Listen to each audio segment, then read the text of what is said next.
1 сентября 2004 года в школе номер 1 города Беслана начиналась обычная линейка. Банты, цветы и первый звонок. Но ему не суждено было прозвучать тем утром. Праздник прервала автоматная очередь.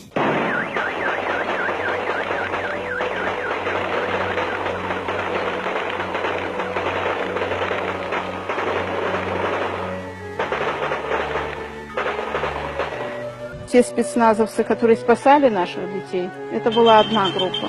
Там была еще другая группа, которые стреляли огнеметами, стреляли по своим же.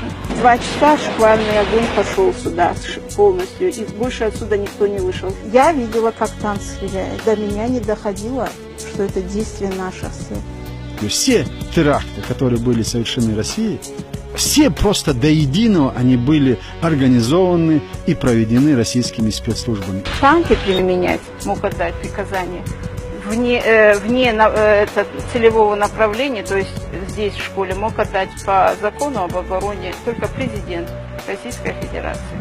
58-я армия, которая вот это все делала, она сдала танки свои и спецслужбам. К каждому танку подошли сотрудники ФСБ. Сотрудник ФСБ говорил танкисту: стреляйте. Это все зафиксировано. Самое страшное было то, что в столовую, переполненную детьми, стреляли танки.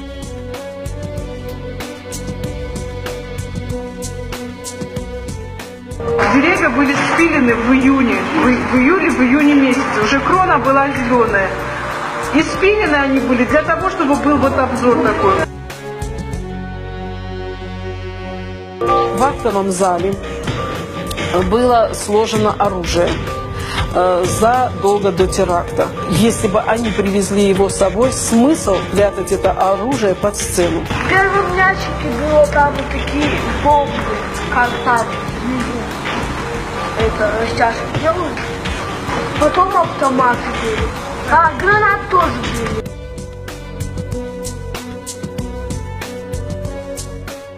Они, помните, говорили, заложников 354, террористы на связь не идут, требований не выставляют. Это было вранье. А на самом деле террористы сразу вышли на связь. Они искали встречи, они требовали переговорщиков.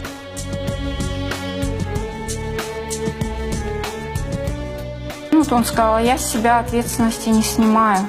И, в общем, Исусана тогда ему сказала: вот завтра, 3 сентября, покайтесь перед нашим народом.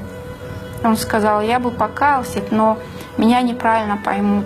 И я сказала: если вы будете действовать, то мы будем с вами. И тоже мне звонят и говорят о Дуде. Я сама слышала, Дудеева пожала крепко руку и сказала: Владимир Владимирович, мы с вами. И вот эти слова ее выдернули из контекста, да, мы будем рядом.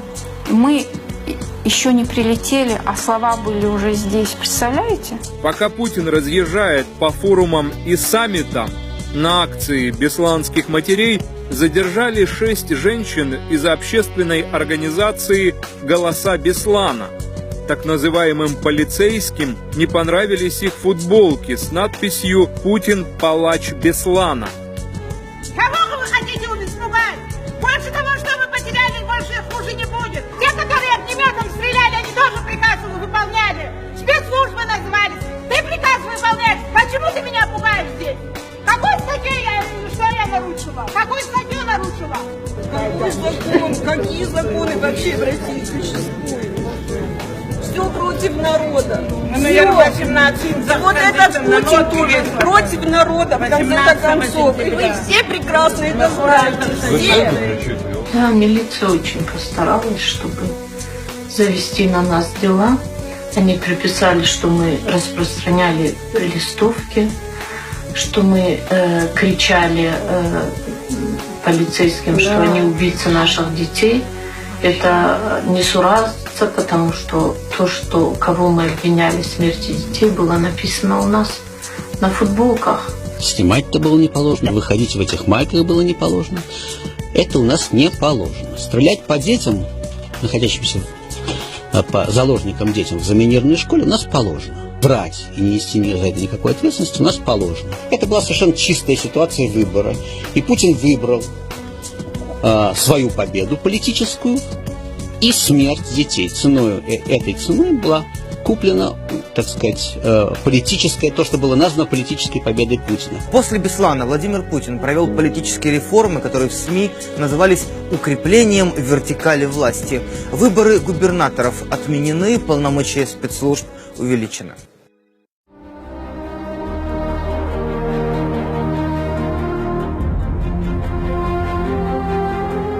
Нескончаемое эхо Беслана в каждой семье, потерявшей близких, в каждом неравнодушном сердце звонит бесланский колокол.